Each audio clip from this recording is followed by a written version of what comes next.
Hello, everybody. My name is Bob Hollander. I'm here just to sort of get us kicked off for this session.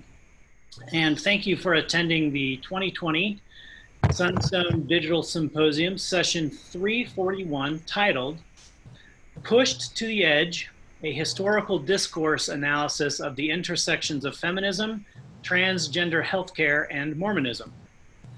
The audio from this session will be available for purchase at sunstone.org after the symposium. The video recording of this session will be available in the Whova app for the remainder of 2020.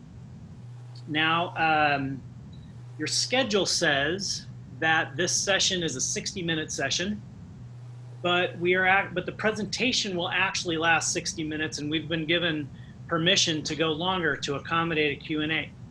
So in the Whova app, you can submit questions for Stacy to answer. And then after her presentation is done, about 60 minutes, then she'll answer questions. So submit those there.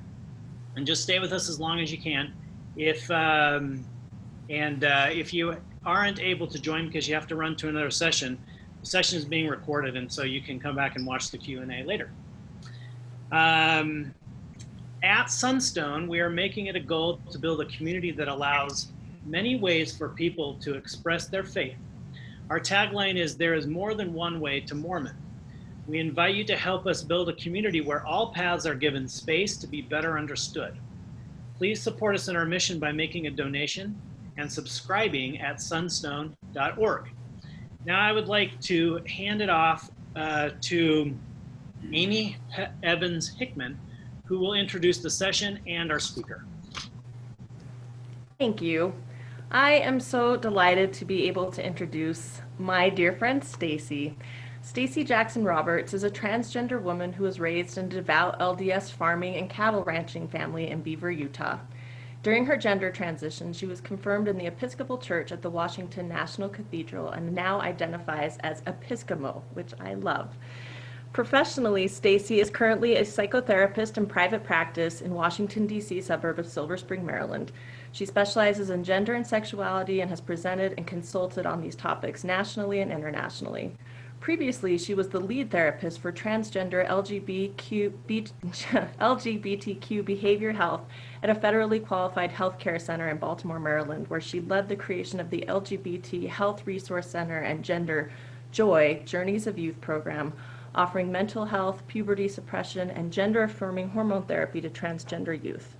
Prior to changing careers, Stacy worked for nearly a decade in health and law policy, including on the committee and staff of Senator Edward M. Kennedy and managing the Access to Essential Medicine program and programs on information justice and intellectual property at American University Washington College of Law. In 2013, she was awarded an MSW in clinical social work from the Smith College School for Social Work, where her training focused on psychodynamic theory and practice with an anti-racism pedagogy. Prior to attending Smith, she earned a certificate of advanced graduate study in women, gender, and sexuality studies from American University, where her concentration was on gender and queer theory. As formidable as Stacy's professional and educational credentials are, it is her sustained commitment to educate and advocate for not only trans lives, but true intersectional justice for all oppressed communities that has helped teach me what real sisterhood looks like. Some of you may have first met our presenter in the Exponent Facebook group, where she has been boldly challenging unexamined discourse among our 5,000 member community that intentionally or unintentionally excludes those who most need our care. I've also had the privilege of seeing Stacy advocate for justice in our shared city of Baltimore, where she engages community leaders and citizens with her brilliance and unflinching mind and morally just perspective.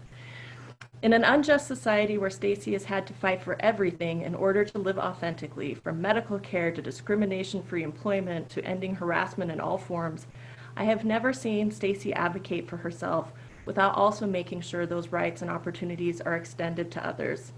There are employment policies and healthcare coverages that have expanded nationwide because of Stacy. Her brilliant, vulnerable, and unflinching honesty has also played a monumental role in awakening individuals and institutions like Exponent 2 and Sunstone and others to what real intersectional feminism should look like, and how much our organizations must continually transform to become more just and safe for the most vulnerable among us. On a personal note, Stacy's efforts to help our shared communities understand more about the trans experience has fundamentally changed my perspective and unexamined assumptions in every way. When I first met her in person, I knew I was meeting someone with a fierce mind and clever wit, but I had no idea I was meeting someone who was also so warm and generous and became an instant, lifelong friend. I'm so excited to be able to introduce Stacy to you as a friend and for all of us to learn from her today. It is my great pleasure to welcome Stacy Jackson Roberts. It really touched me. Thank you for that amazing introduction. Thank you for being willing to moderate this panel or this presentation. So why don't we go ahead and get started? Let me just get my screen shared here. One moment. Okay, so this presentation is a little bit of a take on my thesis with integrating a bit of Mormon history and whatnot into the research that I did as far as my graduate training. We already went over kind of my credentials, or at least Amy did, but I want everybody, as we're going through this presentation, to kind of consider this quote from Audre Lorde. Black and third world people are expected to educate white people as to our humanity. Women are expected to educate men. Lesbian and gay men are expected to educate the heterosexual world. The oppressors maintain their position and evade their responsibility for their own actions. There is a constant draining of energy, which might be better used to redefine ourselves and devise realistic scenarios for altering the present and constructing the future. So I think it's really important to keep that in mind as we move through this, and I'm going to be laying out kind of a foundation of theoretical orientation before we move into some of the more of the history, to kind of frame how we're examining the literature and the history. So keep in mind, this may seem a bit messy because we are kind of looking at three different histories that are simultaneously separate and distinct, and yet often overlapping and interacting with each other. So we have the field of medicine as it pertains to trans healthcare. We have Mormonism as it pertains to doctrine. We have feminism and gender theory. So I want to go through first some stats about the transgender community, so you can understand how this actually affects everyday life for transgender individuals and their marginalization. So I normally ask what 41% might represent, but given our situation right now, can't do that. So I'm just going to go right ahead and reveal that 41% of transgender individuals have attempted suicide at least once in their lifetime. And this is juxtaposed the general population, which is about 1.5%. Now, this figure actually whitewashes that number. So if we're actually taking an intersectional frame, we start to pull this apart, and we start to see that actually racial minorities that are dealing with multiple binds of oppression have significantly higher rates of suicidality because of their marginalization. So you have American Indians at 36%, multiracial individuals at transgender individuals at 34%, African American or Black individuals at 45%, Latino or Latinx individuals at 44%, and Asians at 39%. If we look at HIV,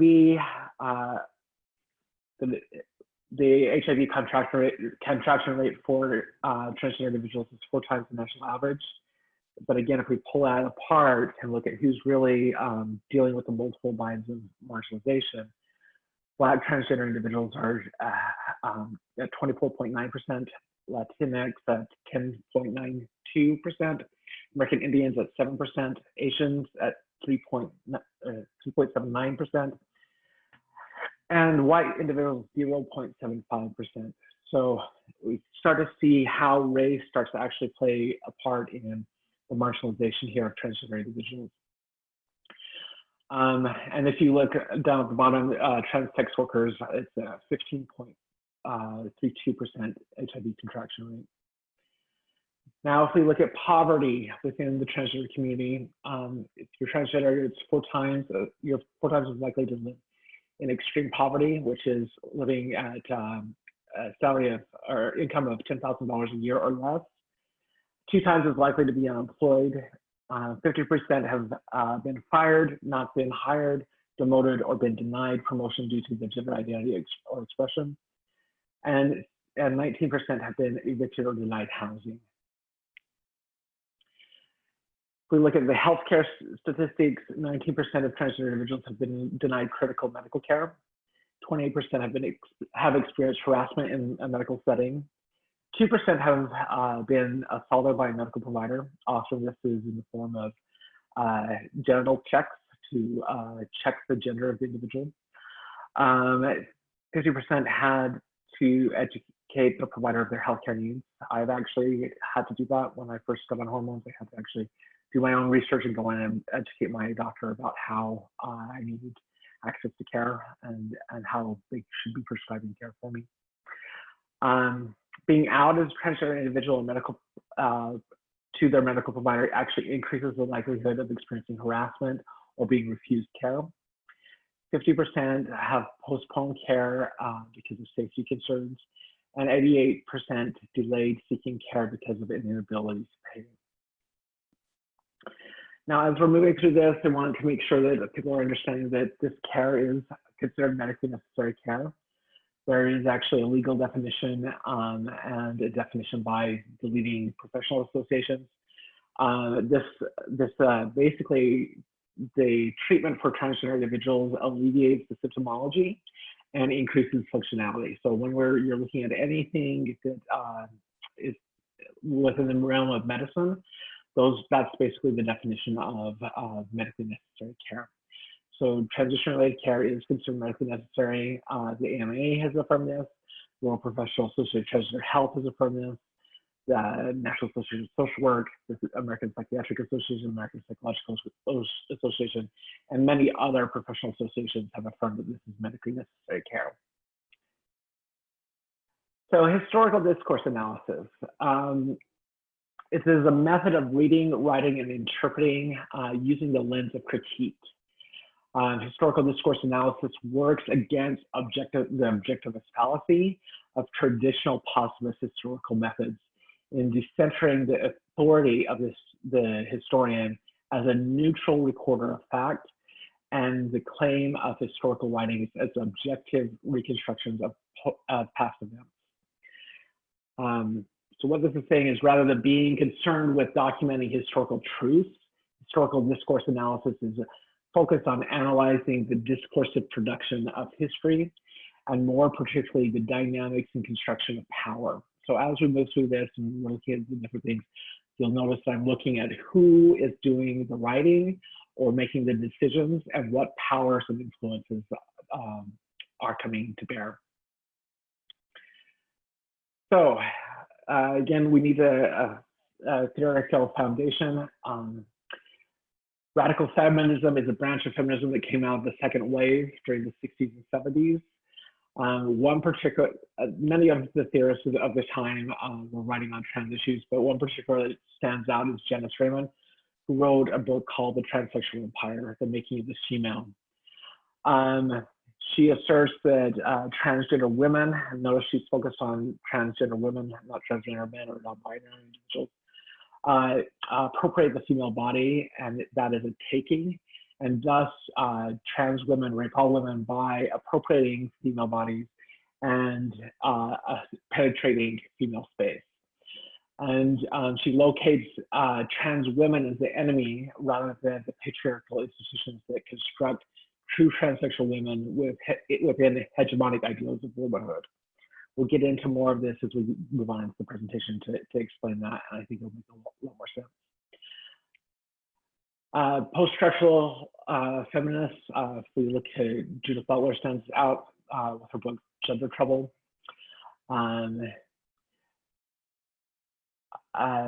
She takes a Bouvaudian and Foucauldian post-structuralist view of gender and sex as a social, saying that they are socially constructed and are rooted in performativity. Now, I want to stop here just to make sure when people hear social construction, some people think that that means that it's not real. And that's quite not true. A car is a social construct. A house is a social construct. It means that we give it meaning through social relations. And so, and for her, gender and sex are performative. We get up and begin the work anew each day of performing these repetitive motions that become naturalized and unconscious in the way that we perform gender. She challenges historical assumptions of universality of womanhood and the fallacy of sisterhood. She asserts that time, place, race, sexuality, and class complicate the term woman. She also challenges the historical feminist assumption that sex is innate. So the second wave, the radical feminists said, yep, gender, socially constructed, agree there, but they say that sex is innate. And she's saying, no, gender is actually also social, or sex is also socially constructed. For Butler, gender functions as a signifier of sex bodies as dependent on gender to signify and give meaning to sex. Ergo, sex is dependent on gender, and thus sex is a social construct. Gender is not an arrived state. We get up each morning and begin the work anew, and performance of gender is a constant failure. We do not ever officially arrive at a point where we are now done and we are women and men, where the performance is complete and the reproduction or production of gender has been accomplished, and therefore doesn't need to be continued to be performed. In an attempt to define man or woman, male or female, one begins to understand the notions of gender rely on fallacies of universality and innate attributes of sex. Butler draws on the work of Simone de Beauvoir to examine the dynamics of power vis-a-vis the construction of sex and gender. Attempts to answer the question of what constitutes man, male, or female, woman illustrate the dynamics of power through the use of phallocentric discourse of compulsory heterosexuality in reproduction. Intersectional feminism, so we're progressing through and evolving to now where we're at with intersectional feminism. This concept was coined by Kimberly Crenshaw, who is a professor of law at UCLA. And what came up for her is there was a court case where an African-American woman had been denied a job. And when she brought the case, basically it was a tire company, and they were hiring African-American men to work in the shop, working on the tires and whatnot. And they were hiring white women to work in clerical roles and whatnot, but they weren't hiring Black women. And when she brought the court case, it was dismissed because the judge said that basically she was having two bites at the apple. And she needed a framework to help others understand that actually there's this intersection. It's like an intersection on the road. You've got these different lines of oppression that are simultaneously interacting, and therefore she's experiencing discrimination because she is a Black woman, and therefore not having access to these employment opportunities. And because of that, there's no universal experience. One Black woman doesn't experience that at the same intersections because of her time, location, or sexuality, generational influences, and things like that. So if we start to pull this apart and look at this within intersectionality and anti-oppression, we start to pull apart these systems of power. So patriarchy and sexism is a system where men have power over women. Racism is a system where white people have power in relation to Black and Indigenous people of color. Heteronormativity or homophobia is a system where straight people have power in relation to lesbian, gay, bisexual, and queer people. cisnormativity transphobia is a system where cisgender individuals have power in relation to transgender, non-binary, or gender non-conforming individuals. And ableism is a system of power where able-bodied individuals and able-minded individuals are have power in relation to those with disabilities. So if we're to take an anti-oppression approach, we have to pay attention to who has power and privilege in these dynamics. And when I say that, I don't mean that if you're a white man, it doesn't mean your life hasn't been hard. It means that maybe race was not a barrier for you, or your sexual orientation was not a barrier for you. So it's important to understand that dynamic as these power dynamics play out in these discourses. So if we start to get into the history here. So in 1952, Christine Jorgensen returns from Denmark. She was an American GI who transitioned in Denmark, and it was blown all over the US media, sensationalized. Ex-GI becomes blonde beauty or bombshell, were all the headlines. And so this is when this really starts to enter the American consciousness that there are trans people. We've existed for millennia, if not, we've been around for at least centuries, if not millennia. But this was pretty sensational. It was in the media, and that's when it starts to enter the American consciousness. So as it starts to enter the American consciousness, people start to contact this doctor in New York City named Harry Benjamin, who's considered the father of transsexuality. These are individuals that are experiencing gender dysphoria, but had never had, because of the cisnormative society, a language to put with it. So they reach out to him for support and guidance and whatnot. He ultimately writes a book called The Transsexual Phenomenon in 1966. Now, keep in mind, this is 3 years after Betty Friedan's The Feminist Mystique, and after what many within Mormon circles are familiar with, fascinating womanhood. This is the time frame when the LDS Church is really trying to reconstruct its image, public image, and really reinforce a lot of hegemonic gender norms to try to, particularly with part of the post-war efforts with sending women back into the home and kitchen and whatnot. So there's a lot of things going on with gender around this time. It's also 6 years before homosexuality is removed from the DSM.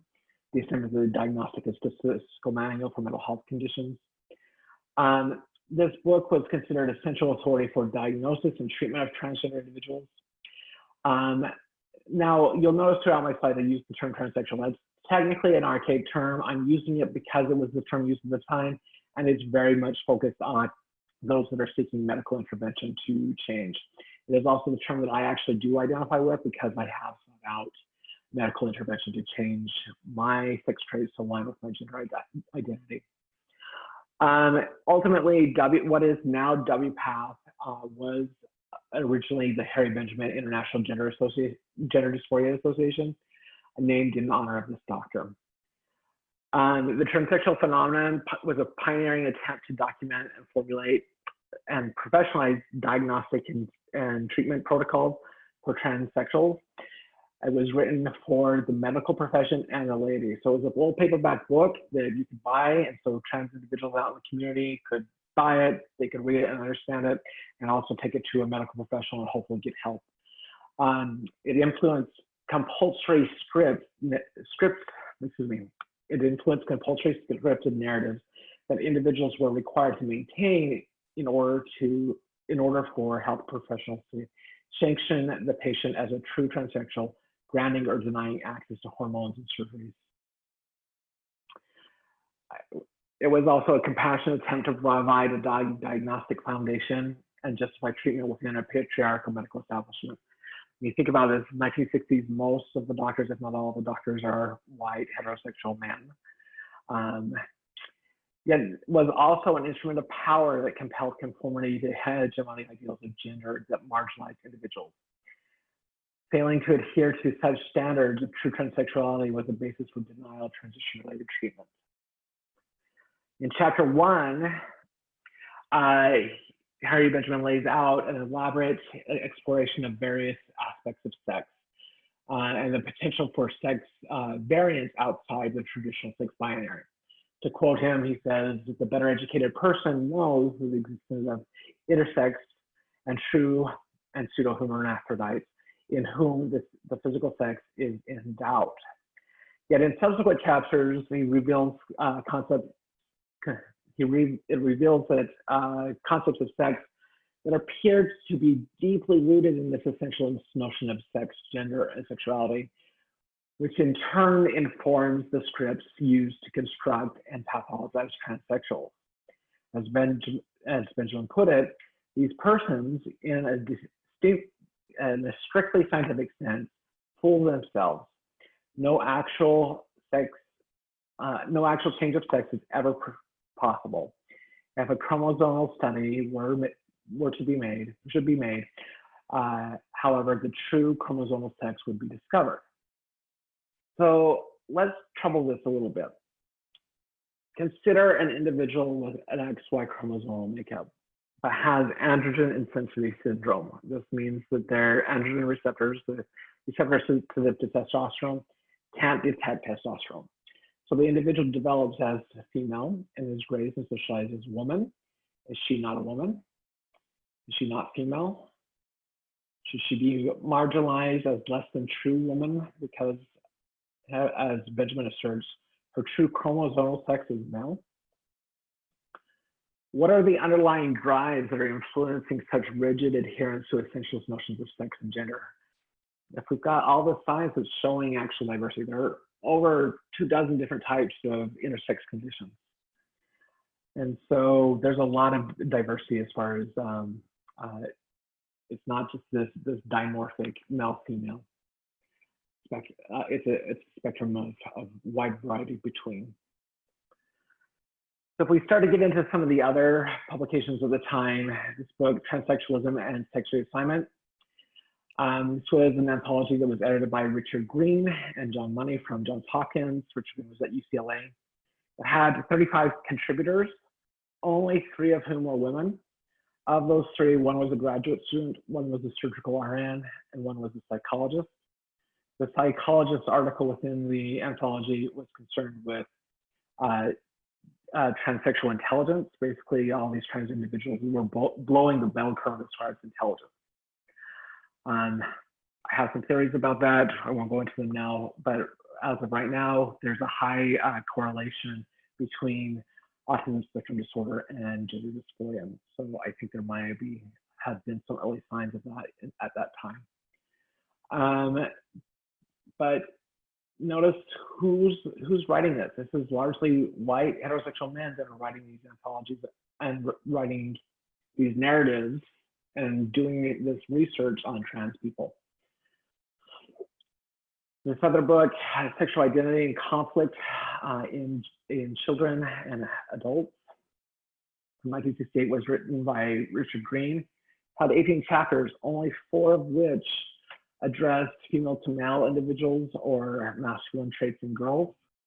The other 14 chapters were dedicated to male to female individuals or feminine boys. So you start to see that they're very focused on boys or men, or who they perceive to be as boys and men, becoming women or girls. Critical to understanding what dynamics of power are brought to bear on developing the diagnostic criteria and treatment protocols. When the clinician establishing the means and modes of treatment are predominantly male, it's cause for skepticism as to how the diagnostic and treatment protocols might be unduly influenced by hegemonic concepts of sex, gender, and sexuality. Given the patriarchal nature of the medical establishment with few women clinicians at the time, the defining symptoms and traits of the true transsexual was constructed vis-a-vis the gaze, desires, and sexual utility to the heterosexual male. Symptomology, pathology, and a construction of figment of imagination. So one of the criteria was compulsory heterosexuality. A true transsexual woman was required to be sexually attracted to men. It was unfathomable for these clinicians that a transsexual woman's sexual orientation would differ from these male clinicians' construction of normative female sexuality, i.e. passive and heterosexual. Gender and sexuality were conflated as one and the same. To quote directly from Benjamin, the transsexual feels himself to be a woman and is attracted to, sorry, my screen's cutting off here. The transsexual shows as, sorry, it's hard to read. Just 1 second. The transsexual shows himself to be a woman and attracted to men. The transsexual shows a much greater degree of sex and gender role disorientation and emotional disturbance. He feels only for the day when his female soul is no longer outraged by his body, when he can function as a female, socially, legal, and sexually. In the meantime, he is often asexual or masturbates on occasion, imagining himself to be a woman. Notice the passive sexuality there, because at the time we didn't think women had their own sexuality. So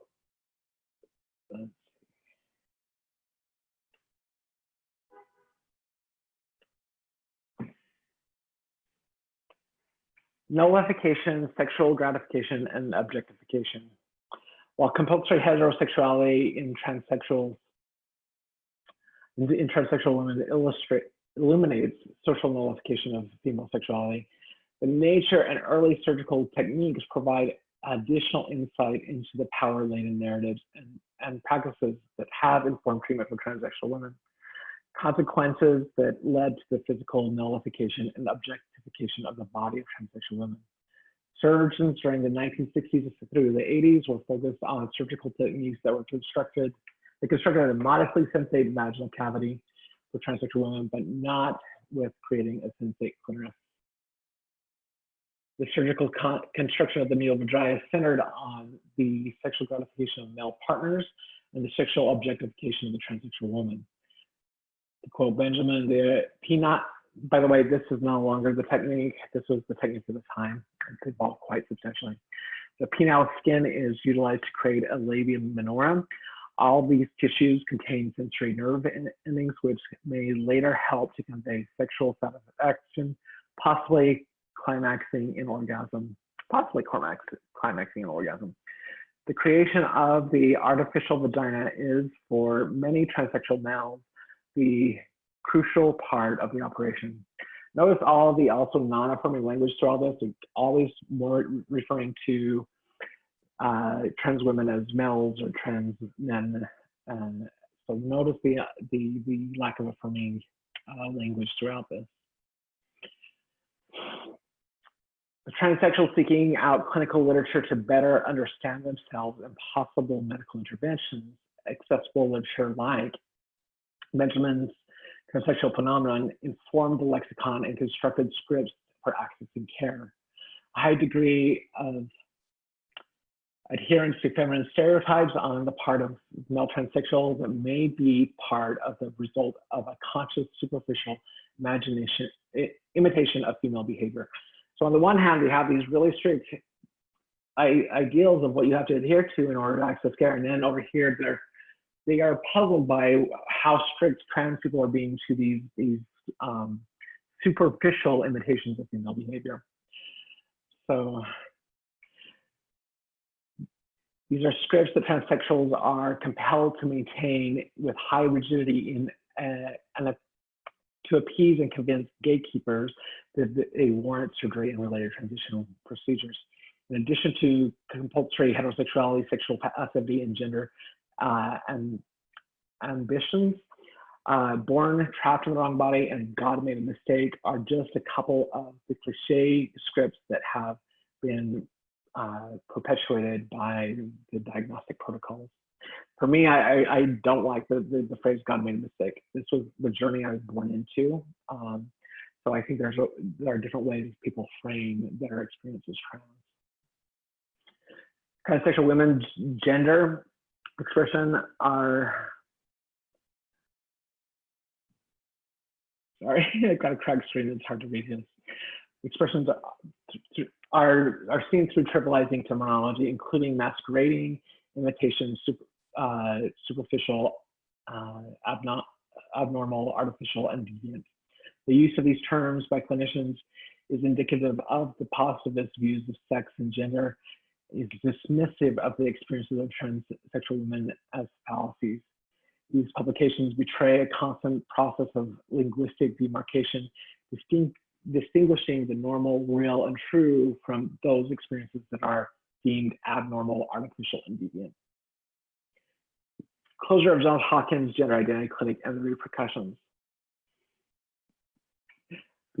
John Meyer, so John Money had been the head of Johns Hopkins Clinic, and Johns Hopkins was kind of the central place where all this was happening. There were 3 other primary clinics around the country, University of Minnesota, UCLA, and Northwestern, that were doing this as well, but all kind of feeding it in and off of Johns Hopkins. After the situation, at Hopkins, Money left to go to medical school in Virginia to work on fertility issues, in vitro fertilization, and John Meyer takes over as the head of the Department of Psychiatry. He's the primary person responsible for evaluating suitability for treatment, including surgery. He becomes concerned that patients seeking surgery would often deviate into topics such as grief and loss. Now, it's important to note that the criteria at the time actually required going what we call stealth. You were to sever ties with your past and transition and become this trans woman, or in the case of trans man, but they were primarily concerned with trans women at the time, and cut off ties with your past. And he's puzzled as to why there's this grief and loss issue.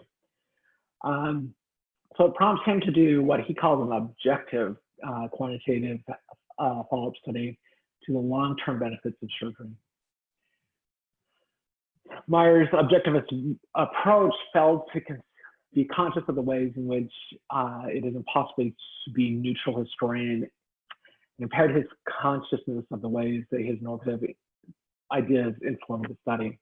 Based on the normative expectations of transsexual women to find suitably gendered employment, marry a normal, meaning heterosexual man, obtain a gendered education, and become socially affirmed as their gender identity. As such, surgical success was measured by transsexual women's ability to conform to heteronormative middle-class expectations of being a woman, to obtain a gendered college education or vocational school like a nurse, teacher, secretary, get married to a heterosexual man, become his doting housewife who derives her sexual gratification from meeting her husband's sexual desires. After all, the surgical procedures at the time remove most sexual sensitivity, with the exception of phallic penetration. And in 1979, he released the study, and he determines we now have objective evidence that it is there's no real difference in the transsexual adjustment in terms of job, educational attainment, marital adjustment, and social stability. In other words, the surgery is not useful because these trans women weren't able to achieve the standard. Money refutes in the literature the findings, asserting that the value of surgery should be measured via the qualitative subjectivities of the patient, not the quantifiable data points measured against normative expectations of success. Enter Paul McHugh. Paul McHugh was appointed to the faculty at Johns Hopkins in 1974. And he has published that he actually sought out that position in order to close the clinic. He becomes the head of the department in 1979, just as the Myers-Ritter studies comes out. He used the Myers-Ritter study to actually close the clinic. Given Johns Hopkins' stature in the medical community as the top medical school and hospital in the US, other medical schools, school-based clinics closed their doors. Paul McHugh is also often used in court cases still to this day. He's now a Emeritus faculty from Johns Hopkins against trans care. So denial, so how this affects the denial of coverage. Coverage by Medicaid and insurance. This trans care was covered by Medicaid and insurance through the 60s and 70s. specifically Title 19 states that Medicaid agencies may not arbitrarily deny or reduce the amount, duration, or scope of a required service under Section 440.230, or otherwise eligible recipients solely because of the diagnosis, type of illness, or condition. However, in the 70s, there's this court case out of Georgia, the Rush case. Initially, the district court ruled that transsexualism is a condition, cannot be excluded from coverage under state-operated, federally funded Medicare programs. However, the appeals court reverses this ruling and sent it back to the lower court to determine whether the state had a policy and procedure in place for prohibiting experimental procedures, and whether the state's determination of gender confirmation surgery or sex reassignment surgery as experimental was reasonable. The final decision by the district court relied on language from the DSM-3. Of note, we're on DSM-5 right now. Since surgical sex reassignment is a recent development, the long-term course of this disorder with this treatment is unknown. Thus, the state could bar coverage based on the experimental nature of the surgery. Enter 1981, keep in mind who's now coming into the White House, 1981, Ronald Reagan, the Centers for Medicare and Medicaid, codified this exclusion by issuing a new rule, or regulatory rule, within the National Coverage Determination on Medicare and Medicaid. And as part of this process, they had Janice Raymond, remember her from the book I mentioned at the beginning, who has positioned herself as a medical ethicist, and commissioned her to write a medical ethics paper as part of the rulemaking process, saying that it wasn't medically ethical to do surgery, transition-related surgery. So we know how unbiased that was, right? Because of the lack of well-controlled long-term studies and effectiveness of the surgical procedure and attendant therapies for transsexualism, the treatment is considered experimental. Transsexual surgery is not covered. So this stays on the book from 1981 until 2014 under the Obama administration, just so you know. And it's been part of those rules that you may have heard about recently in the news that the Trump administration has been trying to roll back. There's a saying, once as goes Medicaid, there goes insurance. So private insurance companies begin to include exclusion clauses based on experimental or cosmetic nature of gender confirmation surgery.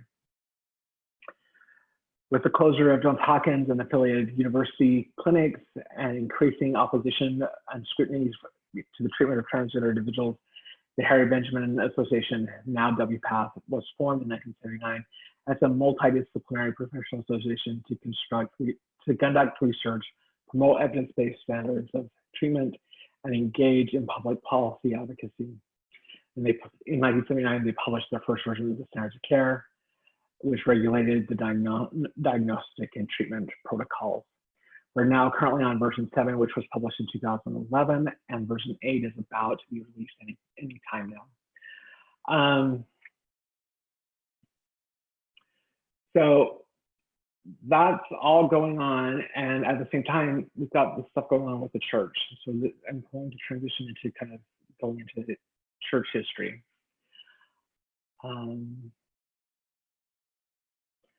So as many of you may have heard, Taylor Petrie has a new book out, Tabernacles of Clay. So this next section is going to be drawing a lot from his book, excuse me. So during this time frame, there appeared to be a significant divergence of thought and debate among the Quorum of the 12 and the general authorities around gender and the pre-existence during the post-war decades up through the early 80s. So keep in mind, in the 1960s, correlation, there's a lot of stuff going around, not just transgender stuff, but gender. With correlation, they subsume the Relief Society, they deal with the Relief Society magazine, they're doing a lot of curricular stuff around gender to try to really police gender and what being female is for cisgender females. And so all of this is all kind of going on at the same time. And so there's all this debate going on amongst the general authorities. During this period, some believe that before the spirit birth, as spirit sons and daughters of heavenly parents, there was a prior genderless stage of existence where we existed as intelligences. In 1958, so think this is all going on at the same time, 1958, in doctrine, Mormon doctrine, Bruce R. McConkie asserts that intelligence is the state after spiritual birth, not before. And yet in 1967, BYU religion professor,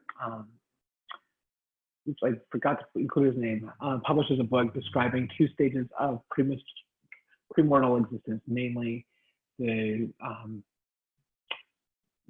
transition from intelligence to spirit. Nowhere in the scripture or in any authoritative source sorry, my cracked screen is really causing some problems. The essential primal life of man said to be an intelligence, the existence of a living entity in the form and structure of man. That is, intelligences were pre-anthropomorphic and pre-gender.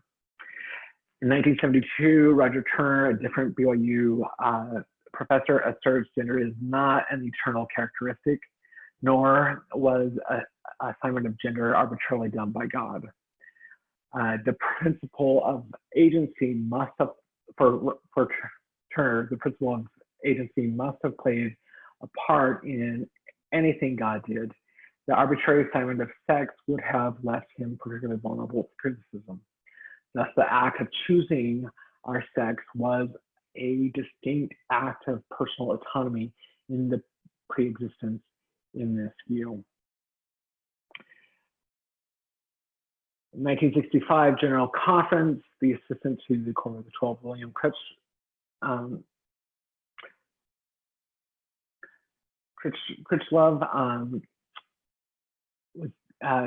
gives a talk espousing similar views to what Turner does in his book in 1972.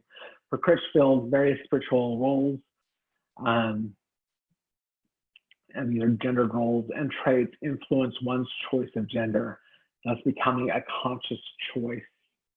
One critic of Turner's books notes, if sex was voluntarily acquired in premortal life, then it should not completely shape mortal existence. Women should be people first. What a novel concept. So there's all this debate going on in the 60s and 70s of kind of when gender begins, when it doesn't.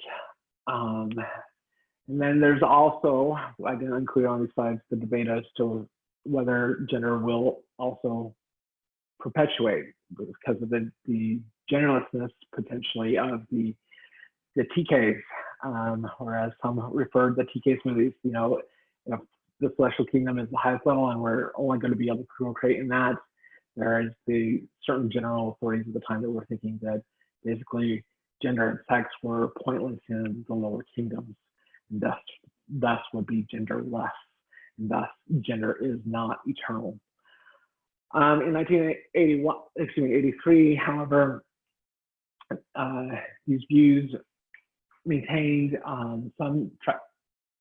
had maintained some traction with the Quorum of 12 and general authorities until 1983, when then Apostle Gormley Hinckley asserts, I know of no doctrine which states we made a choice when we came to earth as to whether we wish to be male or female. That choice was made by our Father in heaven in his infinite wisdom. So taking all the theoretical stuff that's going on at the time, and let's go into some practical stuff. So if you look at Greg Prince's book, Gay Rights in Mormon Church, he does a chapter on trans history. In 1977, A trans woman is baptized in the ward where Greg Prince is the elder quorum president.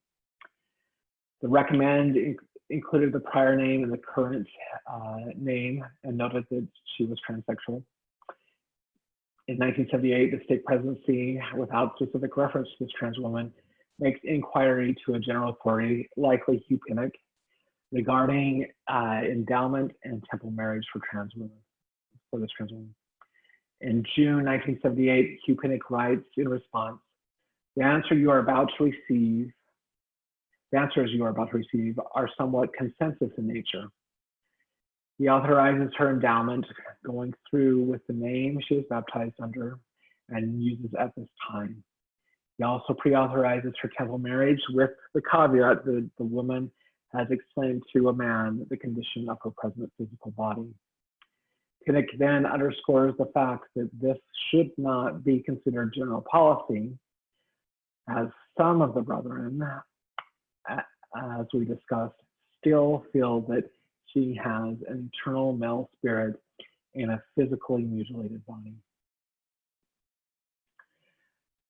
By February of 1980, so February the following year, this trans woman is married in the DC Temple by Hugh Pinnock and Greg Prince is in attendance.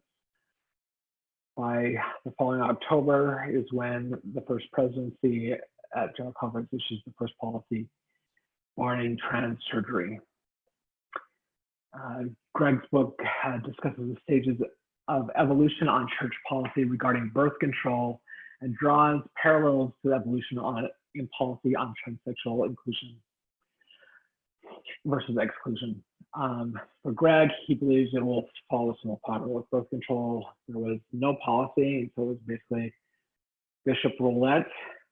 Then there was a draconian policy, and then we've evolved to basically it's up to the spouses or the individual to determine whether birth control is right for them. And he draws this as an analogy to how it may progress in the LDS Church on trans issues, and it kind of tracks that way. We had no policy, and we saw a trans woman married, endowed, then a draconian policy, and then it has gradually started to ease up. We now have one that is a policy that's pretty convoluted, but also seems to indicate that those that wrote the policy really don't get a lot of these pieces as far as transition-related care and things like that. So it kind of creates a lot of different catch-22s within the policy. But you can see how it is trying to progress in certain ways. And the policy before that had added the word elective before surgery. So it was, for me, that was a pretty particular word to insert elective surgery in the policy. Anyway, let's see. The church's policy has historically focused on the acts of surgery. So again, we go from no policy, then as the frequency of concern grows, then the church issues the draconian policy. And as reality sets in, the policy evolves to a point that the church abandons policy altogether and leaves it to the couple. Greg notes the trans policy at the time of publication added a reference to elective surgery and often which softens the prior policy. So again, these histories are all kind of going on at the same time and are kind of feeding off of each other. I have no specific evidence, but if you look at the timeline, you have a trans woman going through the temple and being married in the late 70s. And then Johns Hopkins issuing this study in 1979, closing its centers, and rather draconianly in October of 1980, within a year, they're issuing the first policy dead set against this. So I suspect at the time, there may have been individuals within the general authorities that knew of the nuanced aspects of sex and how it played out. And so I think we see it play out in them issuing this policy in 1980 that was really informed by Johns Hopkins policy. That until that point, they may have feared getting ahead of the science. But here's this policy from the leading medical school in the country, and how much that may have come to bear on them issuing this draconian policy against surgery in 1980. That has then influenced policy within the church on trans people ever since. So that's my presentation. So open things up to Amy to navigate questions that come up, any concerns. Thank you so much. My head is spinning, and I've heard part of this before, but you know how to just pack it all in and get right down to the most important everything. So thank you for that. And there are so many good questions here. So I'm just gonna pick up from where you ended in terms of talking about, the church seemed to want to rely on Johns Hopkins science as a way to justify some of their anti-trans stuff. And I'm wondering, thinking about that, one of the questions that came in was, in your opinion, how much of gender is society setting gender norms and then persons choosing to identify with their preferred set of norms, or is gender fully an internal decision? And I know there's science around this, and the church has an opinion on this. It seems like, has that diverged more than it did in 1980? I think it is. I think that there's a lot of divergence out there. And I think it's up to each individual to find their own answer in that space.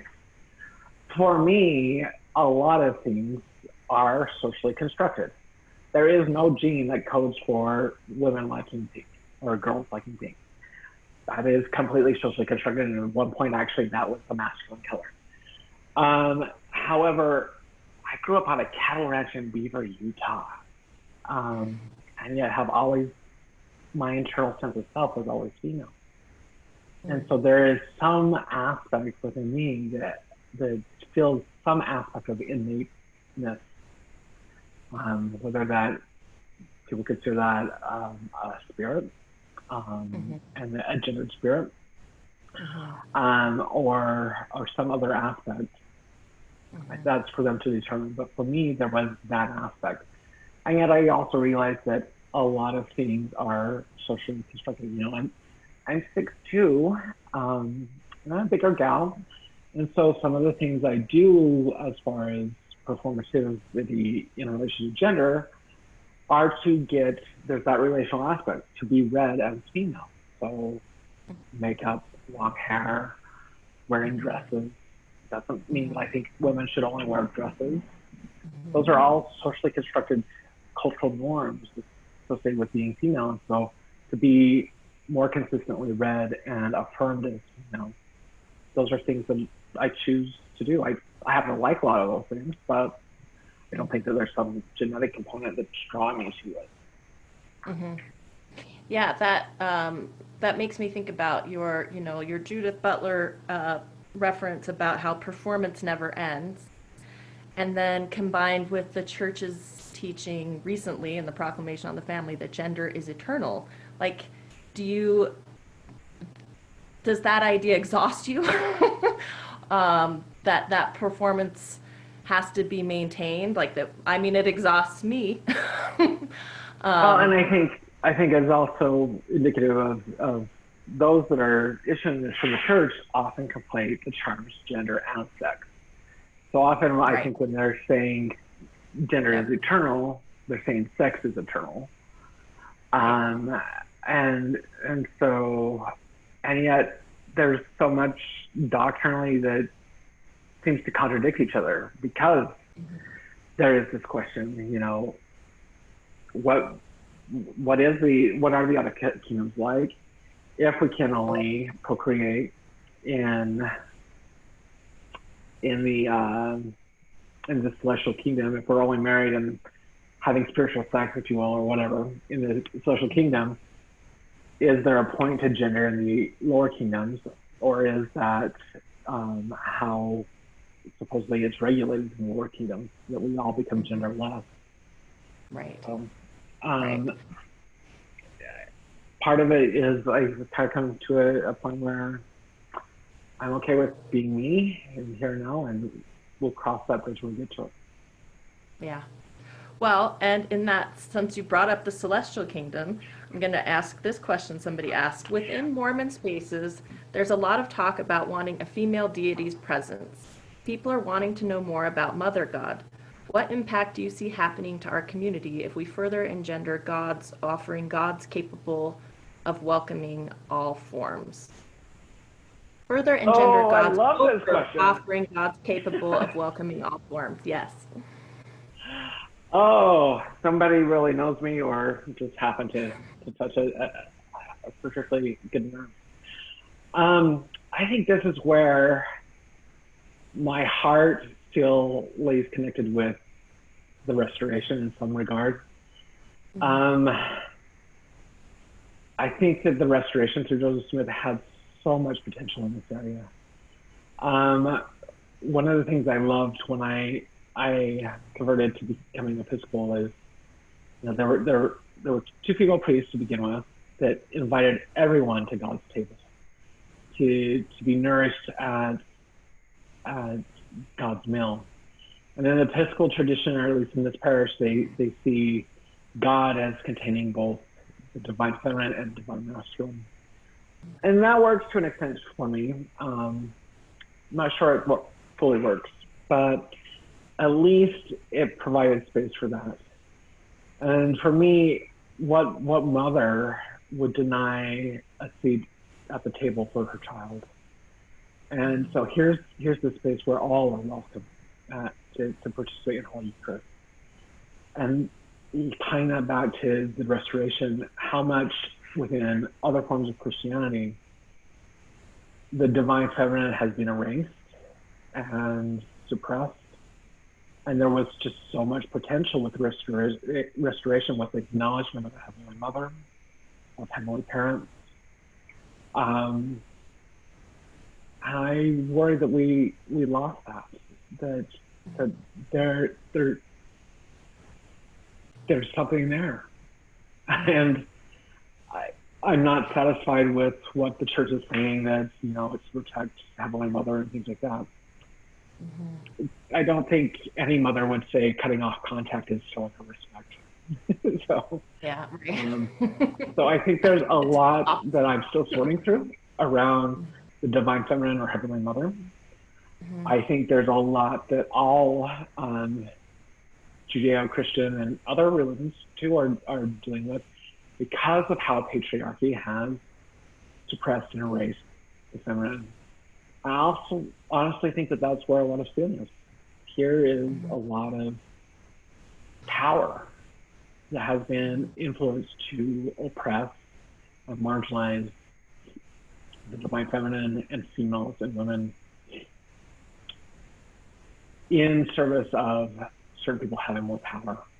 It feeds racism, feeds sexism, feeds homophobia. Can you think of ways that, one of my concerns, because I want more divine mother in my life too, and divine feminine. I think we're drowning under patriarchy.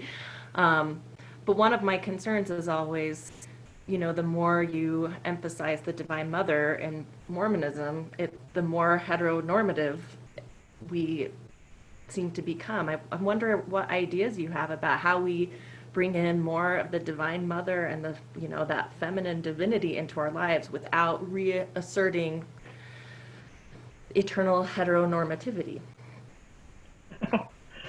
Well, particularly as a lesbian, queer, trans woman, it is very much a concern, and I don't have the answer to it. But I also think, I was listening to one of the Year Polygamy podcasts from once he has a part on, featuring, forgetting her first name, Osler. Anyway, so I quit polygamy. And I am no way endorsing polygamy, but it creates this possibility, right? That there are many different types of familial bonds, and Mormonism is a very queer religion, if you will. And so it queers the normative, and so there's actually, I think, a lot of potential ways that could play out. Yeah. And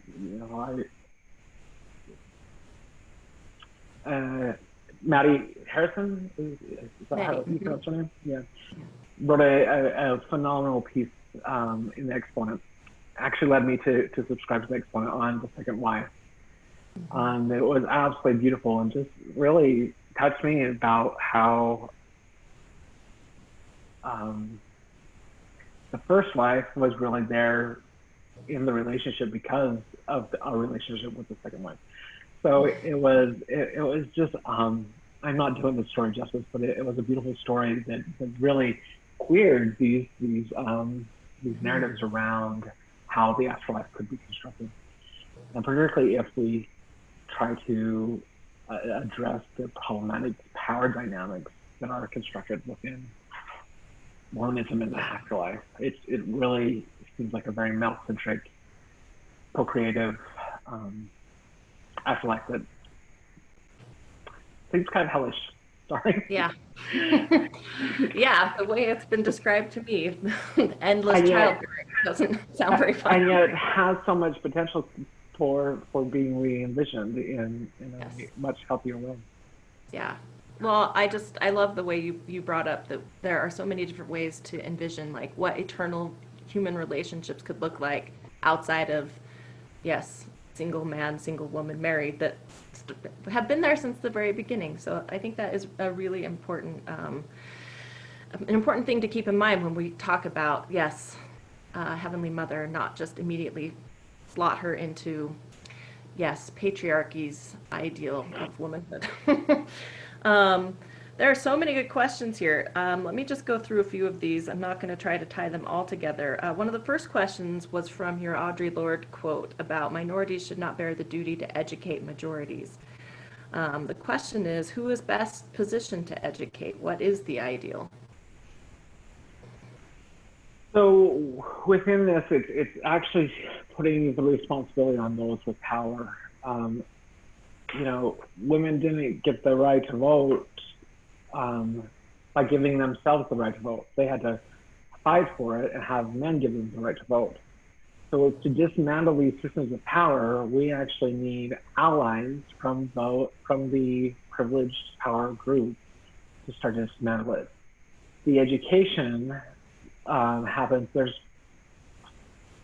putting the burden on the individual in the moment is not the right thing to do, the oppressed individual.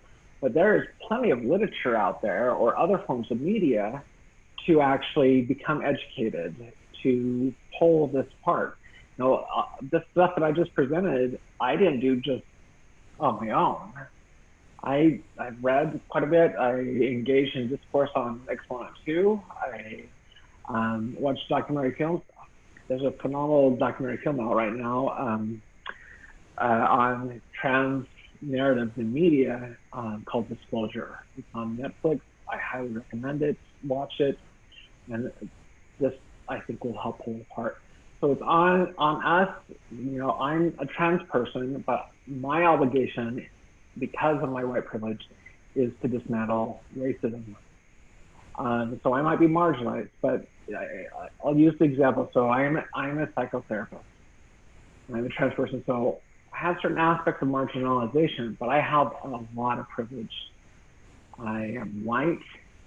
I grew up in a fairly stable home with middle income.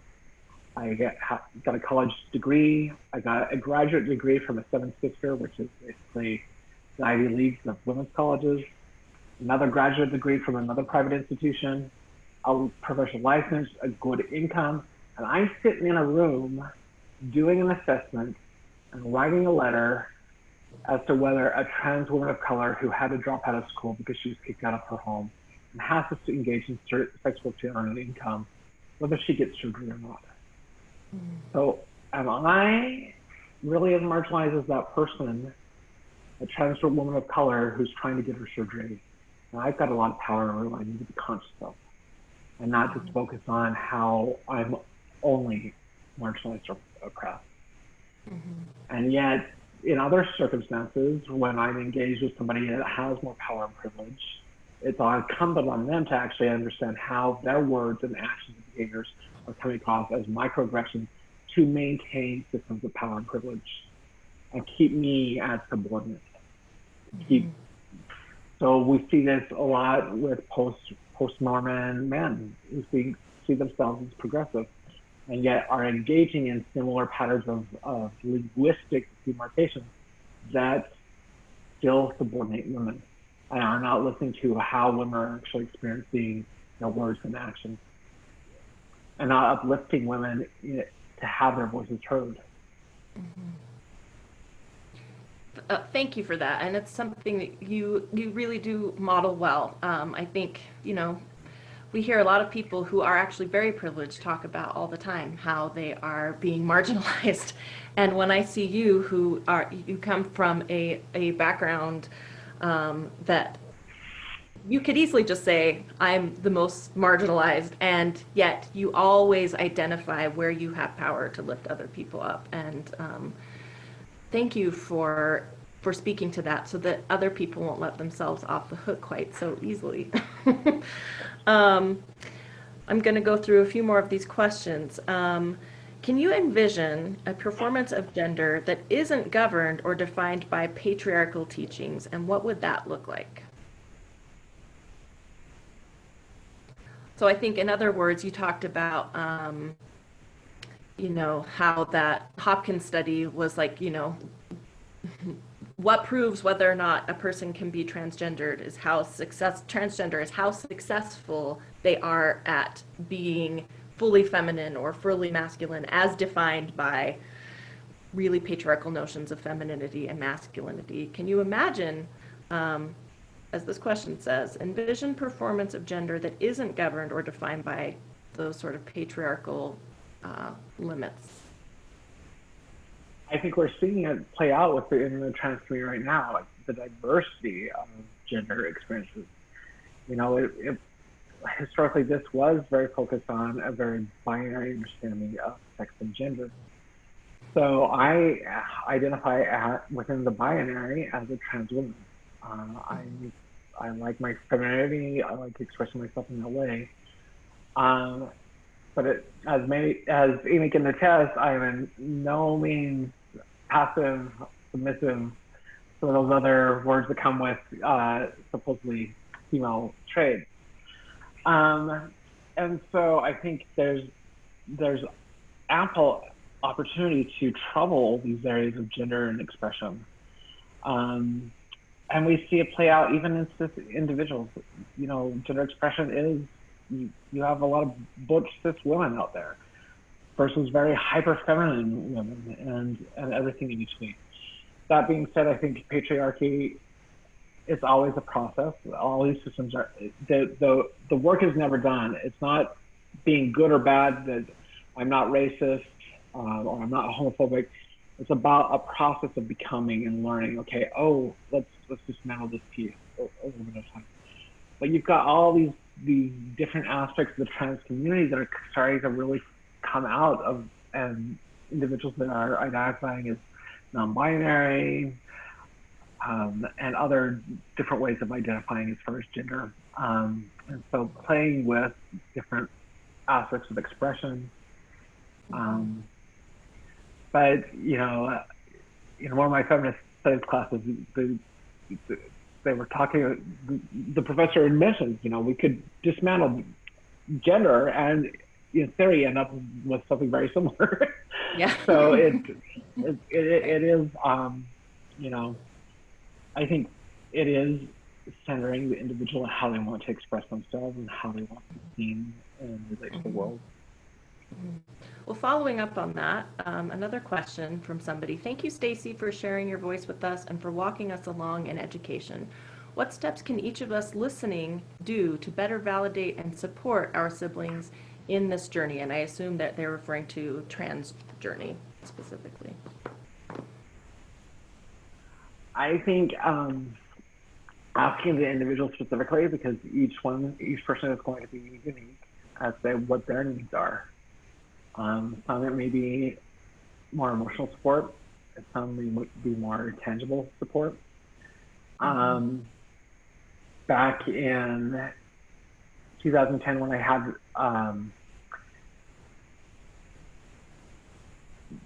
general affirming survey, let me put it that way, my Episcopal Church community came together with my neighborhood community to do meals and walk the dog and things like that, so meeting tangible needs and helping support my mom. My mom flew out, which was a rather emotional experience for her at the same time, but she got to see how much community support was around me as well. And I also think for her, there may have been some fear around how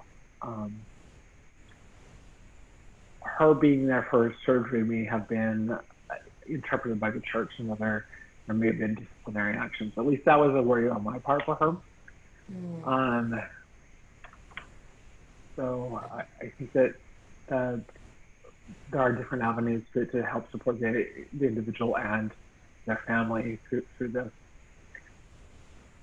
Okay. So a similar, in that same vein, another question, do you suggest postponing meds and or surgery for trans questioning persons until they are completely sure? In other words, should medical intervention occur sooner or later on the quote unquote path to certainty? So I think it depends, again, on the individual and also where they're at in life. There are different options available. So if I have a trans teen before me that got a lot of support at home versus one that doesn't have a lot of support, the answer is going to be different. If I've got an adult that is later in life and hormones are going to have minimal effect or a lot less effect than a 20-something, it's going to be a different response. And part of this is centering the individual. A lot of the movement within trans care has been removing elements of gatekeeping. So particularly once you reach majority status, being an adult, a lot of medical providers have been moving towards an informed consent-based model for hormones, at least. So go in and sign the document just like any other form of medical care, versus historically it required a letter from a therapist like me in order to get access to hormones. The biggest area right now is around teens needing transition-related services. And right now we have some really phenomenal options around puberty suppression to buy more time for the individual and their family if the family really isn't on board with consenting. Individuals generally are fairly certain once they come to my office or a medical office that they're ready to transition. And there are different approaches even if there are some doubts. For instance, trans women might start on an androgen blocker, so feminizing hormones, at least suppress the testosterone, things like that. So each course of treatment can be tailored to the unique needs of the individual. But the longer we wait, the more masculinizing or feminizing effects of the hormone, depending on how the person is transitioning. If I've got a trans teen who I identify as a trans woman and masculinizing, I mean, you witnessed this, but I went through facial feminization surgery last year and it was brutal. And to clear the face of the beard area, it takes $200 to $400 of electrolysis, which is an electrical filament going into each follicle and electrocuting it to create an electrical and a chemical burn, and then having that extracted each hair for $200 to $400 to get it fully cleared, or laser treatments which clear about 80% but aren't completely effective. So there's a lot of pain and suffering that can be prevented by doing early intervention if we have some certainty. And part of this is gauging persistence. A lot of early interventions, nothing medically happens with a child until Tanner stage 2 of puberty. Tanner stage 2 is when you first see the first signs of puberty. And that's when we can either introduce hormone therapy or puberty suppression, depending on what things are at. If this is a person that transitioned at 6 years old and has persistently been identifying that way, no family, that child always had the choice to revert back. But now they're hitting Tanner stage 2. Why am I going to put them on or advocate for them to be on suppression drugs for another year, 2, 3 years when the gender identity is already known? So we can actually introduce hormone therapy so they continue their development with their peers. They develop fully like the gender identity of their peers rather than their natal sex. And basically acquires this privilege that comes with that. Right. That's just knowing all of the clinical work you've done and then knowing your own story, so you've worked with lots of children and adults who have not had a Mormon background. I wonder how your, growing up with a Mormon background where you have this idea of an eternal identity in some form, how much that helped or hurt you in your transition? I think it delayed it, even though I transitioned relatively long. I didn't come out to my family until I was 24, 25. I first came out to a friend here in DC when I lived here at age 18. So I graduated high school at 16 in Beaver, trying to escape a lot of harassment and bullying and whatnot. In junior high, I had been brutally beaten and had my head bashed against the platform in the locker room.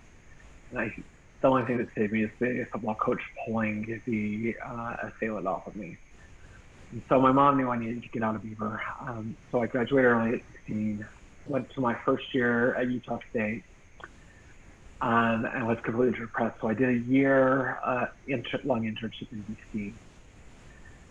And that was when I first came out to some friends, but didn't really move forward on any action. But when I moved back to Utah State, I connected with the counseling center at Utah State, and there happened to be a psychology intern there who identified as lesbian but was in a relationship with a transgender man. So that was when I was 19 years old. Had a big battle with my dad in the lobby of a hotel about not going on a mission. But anyway, got it into therapy there and had a letter for hormones and stuff like that, but this was in 2001, 2002. There were no resources to actually get on hormones at that time. Wow. Utah State now, you can get hormones right out of the student health center. Wow.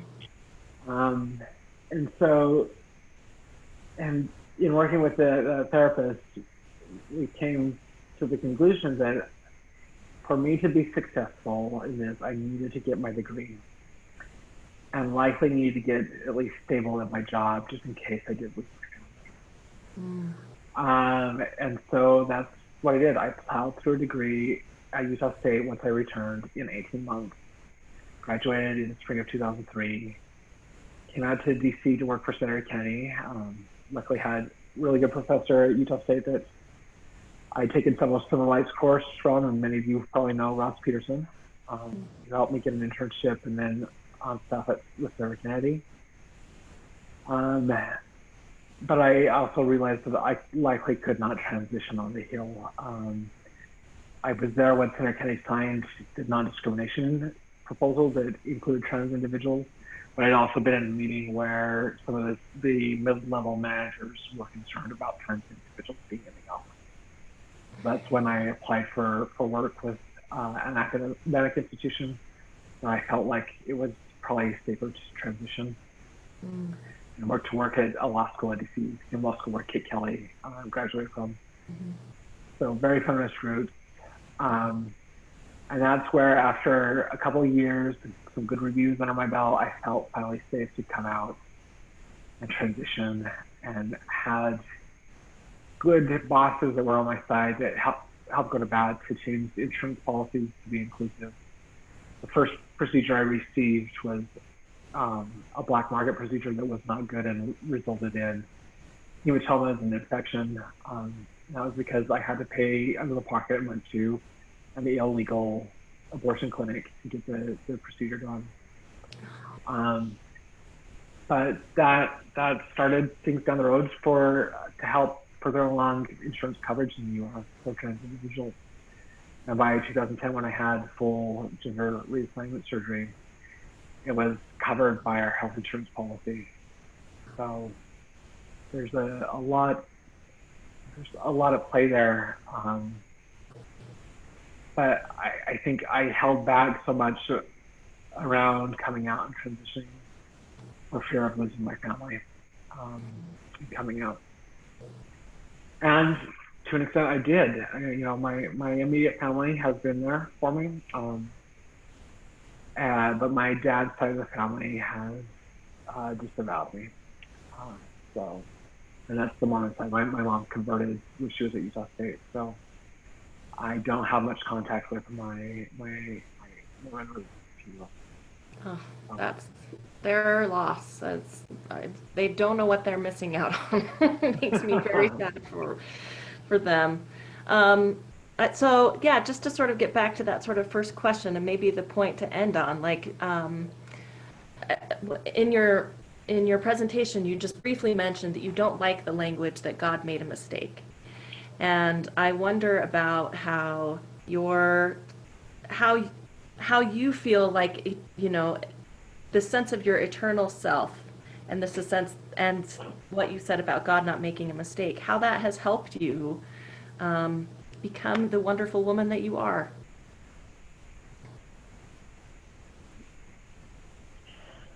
I'm not sure. I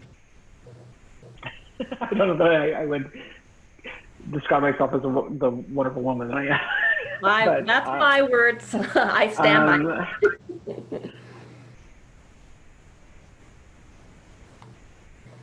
I think that we're all born into different journeys through this life.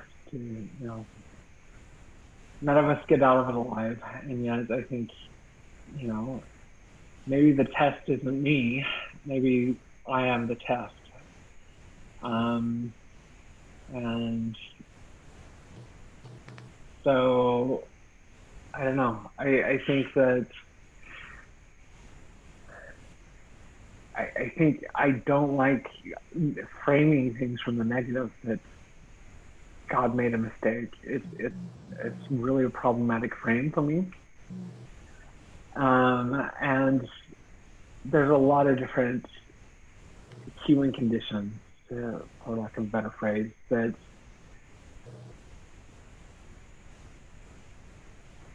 exist, and I don't think we should be seeing them as mistakes that God made. But why has this person been put in my path? And if we really are supposedly trying to become gods and goddesses, what might we be challenged with right here? Is this a learning opportunity for greater compassion for that experience if we do become gods and goddesses? I think that there's just trans is tough, but there's a lot of conditions that are much more difficult and painful. Well, yes, as always, here you are advocating for everyone, everyone who needs it. So I think we are in our last 60 seconds, so I would just say, I know, he told me it turns off in 90 minutes. So I just want to make sure I end by thanking you on behalf of all of the people who have listened to this and will listen to this for your generosity, and let them know that you are, yeah, come listen to Stacy spout truth in the Exponent Facebook group. This doesn't have to end. I'm pretty direct. That's right. Thank you so much, Stacy. Thank you.